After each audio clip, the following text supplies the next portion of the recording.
Hey guys, this is another response to Sugalenren, and maybe somebody will make a playlist of like the back and forth to keep everyone straight on which videos you want to watch first. But I'll leave a link in the description box to the one that I'm acutely responding to this time.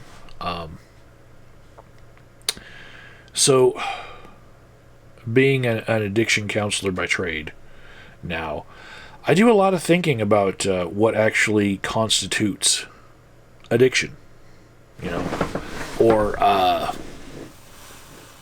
in this case, we're talking about the difference between investing and gambling. Like I drink coffee every day by choice. My big USA cup here, and I go without coffee for 2 days. I'm going to get a headache, probably. Caffeine headache. And that's how I feel about the difference between investing and gambling. Sometimes it's just about how you define the thing that puts you in a different perspective as to whether something is okay or not. And I think part of my problem with these definitions is we're in this community here on YouTube where we pride ourselves in being logical. Logic is a virtue here, right? And a lot of the things that I've come to accept in my life are not so much rooted in logic.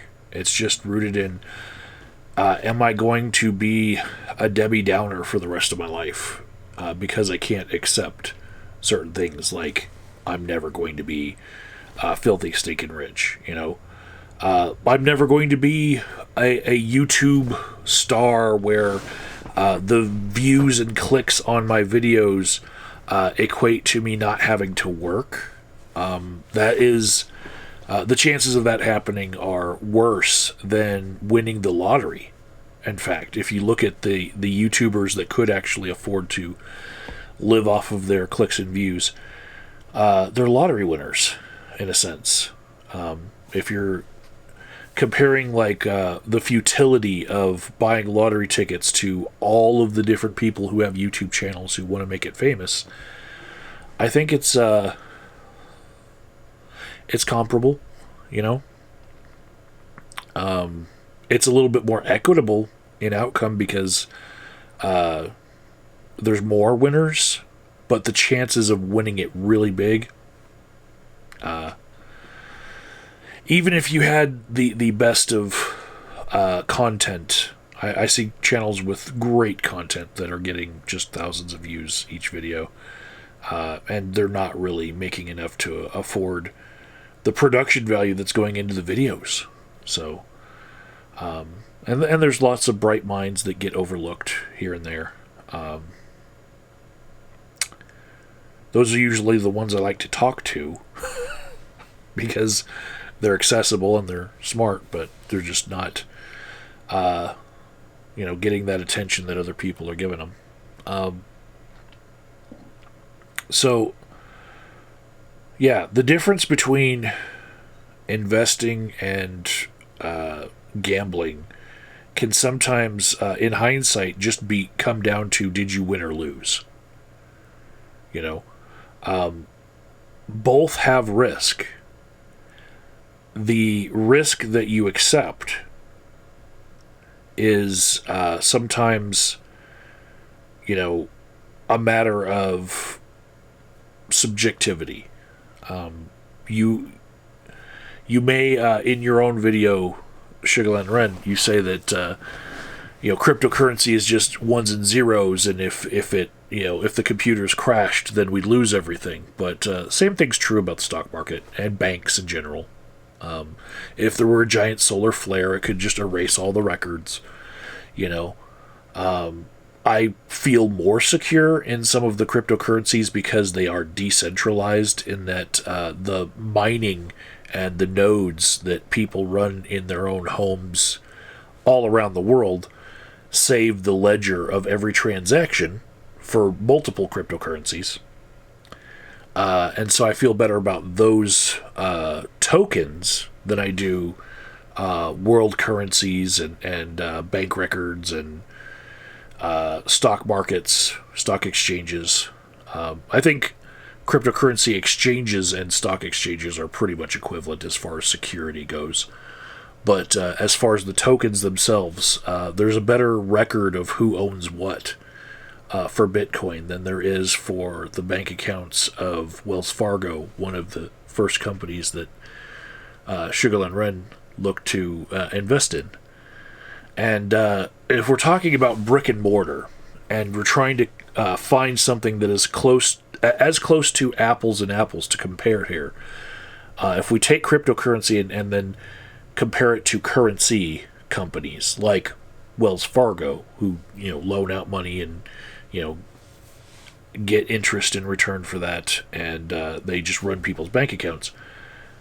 Very, very similar, and especially in the fact that if Wells Fargo wanted to move their means of production, as far as close down an office one place and open it another, it's far easier for them to do so than any sort of physical product manufacturing, right? The means of production for Wells Fargo is pen and paper, and then it evolved into computing. But really, they can have a Wells Fargo ATM that does almost everything that their bank branches do. You can stick money back into the ATMs now, and it'll count it and then put it in your account. And then if you want more cash out, you can just hit the ATM. This little computer box is as good as banks for most of the transactions that you want to do. And other than that, they could have just a guy with a laptop come to your house. They don't even have to have brick and mortar anymore. That's the thing of the past. They could have just a teleclerk, that you go to their website and just video conference with them. The brick and mortar aspect of things is really just a way of advertising to people who are stuck in their ways. And the kids of the future are not going to need as many brick and mortar buildings for people to go into. I like that I can go in and have my bank card reissued, and they can actually, put everything that I want on the card in the physical location that I go to for some of the banks that I bank with.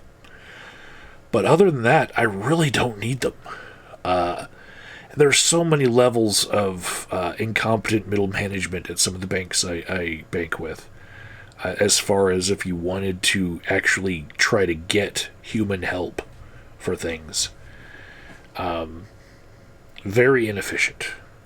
But a lot of the same sort of banking things you can get from cryptocurrency exchanges right now. As far as borrowing money against your assets so that you can avoid taxes like the billionaires do. All sorts of things like that exist already with cryptocurrency exchanges. As far as other ways of owning the means of production whereas cryptocurrency is concerned, I have a few H&T miners that are they're ordered since last April because there's a chip shortage and the company can't put out the product fast enough.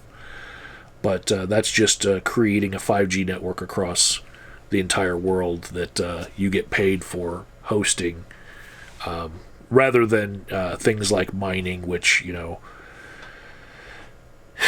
it's very cost intensive to enter into cryptocurrency mining for a lot of projects these days, and I'm not that into it. I don't want to go buy a farm and put an entire mining rig factory on a plot of land right next to a wind farm so I can get cheap energy. That's way out of my league, but people do it. I don't have a volcano that's going to supply me with the electricity like they're doing in El Salvador. But But yeah, I can share Wi-Fi and get a few tokens for that. Uh, you know, and as far as like owning that means of production, me if I do become part of that network, the devices that I own are mine. You know, same thing with proof of work miners. Proof of stake miners are a little bit different. How you'd have to run the nodes, but that kind of takes it out of the people's hands, because you have to own a certain amount of the currency that you want to run a proof of stake node for, which eventually will turn into only big financial institutions being able to run the nodes, because if you didn't get in the beginning when the tokens were cheap, then it cost a lot to get in. For Cardano, at the moment right now, I think you can do it for 10 grand worth of tokens, maybe 20 grand now. But, that's pretty cheap cost of entry compared to most franchises that you could do if you didn't believe in, electronic money and you wanted to just do physical things. I think you can get a Subway franchise for about 20,000 if you wanted to do that. If you wanted to sell submarine sandwiches and own the means of production that way. I can't tell you how much of a profit you're going to make on selling sandwiches, but it is labor intensive.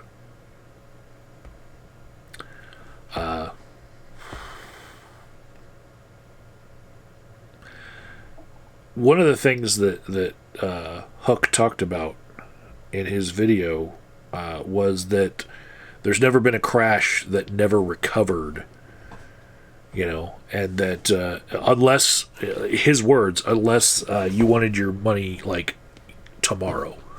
Like, there are some crashes that happen that, like, if you were thinking about retiring within the year after that you might have lost a little bit. But I left General Electric in 2008 and cashed out that 401k that I had. This is something that I talked about in previous videos, that, I might not have done that knowing what I know now about, never ever touch your 401k, but I've cashed it out at about $14,000. And I got a tax penalty for it. And then the great stock market crash happened, like a couple months after I took it all out. And I was actually better off even paying the tax penalties. Better than staying with them, because their stock price went from over $30 to like $5. And all of my investment was in just that one stock, GE, which is considered one of those blue chip stocks that owns the means of production, and the factories that I was working in were making magnetic resonance machines and the tubes for X-ray machines and ultrasound PET scanners and whatnot, and yeah. I narrowly avoided that crash really affecting me, but I do know of crashes that never recovered. If you were to look at Ushinewareta Junin, it's a Japanese term. It's the lost decades. Specifically, it's between 91 and 2001, when the stock market had the internet bubble, the .com bubble in America. At the same time, the Japanese market was still stagnant for a decade. And I would say that there's actually like lost decades in the Japanese market. They've been stagnant for like 30 years. It's been like 3 10-year periods of like right? Their money's just not going anywhere. as far as direction. It's just kind of stagnant. And yeah, just because it hasn't happened in America doesn't mean that it can't. You know, you can see analogs around the world for it, and I feel like a lot of the way that people get caught into losing money is people will show you a pattern that looks like it's for sure, like this can never happen, and then it does. You know, the all the different ways of people saying that, you know, this is guaranteed, almost. Well, the almost tends to happen.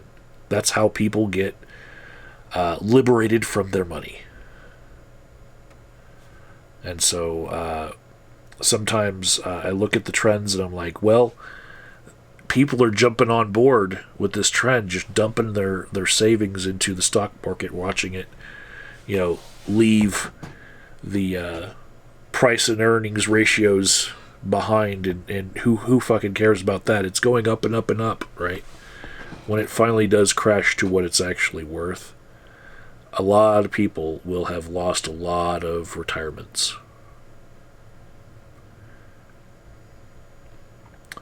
When I was leaving GE, I knew people that had plans to retire from working for GE for a very long time, and they had to adjust their plans because the crash happened. And to see somebody who's